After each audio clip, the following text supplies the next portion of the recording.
Hi, welcome to Surviving Motherhood. Okay, last week I was telling you about Joseph's story.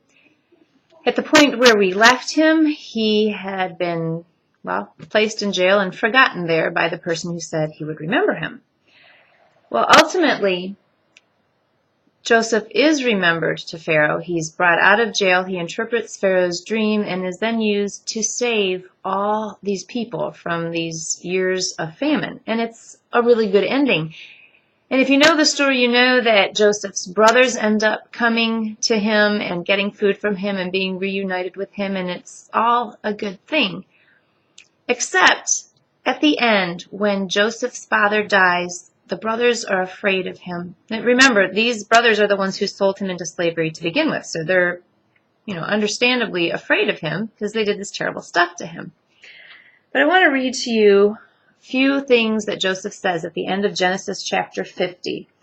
This is when his brothers have come to him and they've said, "We are so sorry, forgive us, we'll be your slaves." They're afraid of what Joseph will do.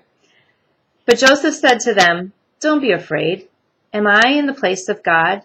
You intended to harm me, but God intended it for good, to accomplish what is now being done, the saving of many lives. So then, don't be afraid. I will provide for you and your children." And he reassured them and spoke kindly to them. So Joseph was able to see everything that he had been through, all the terrible stuff. Ultimately, it was used by God. His brothers intended it to harm him, but God intended it for good. And I love the way that God wrote the rest of Joseph's story. He used the bad and he made it very good. I have somebody very dear to me in my life right now who is going through a really rotten thing. And I'm praying for her and I'm asking God to use it to draw her to himself, to show himself faithful, to show his power, to show how he can take something which somebody else meant for bad and he can use it for good.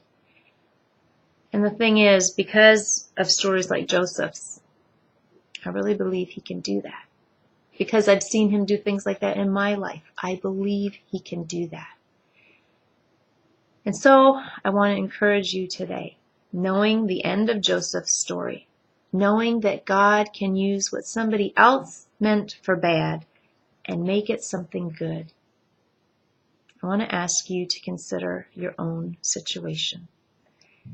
If you're in the middle of something, maybe at the hand of another person, or somebody else has caused you harm, perhaps the Lord of the universe is going to use that for good.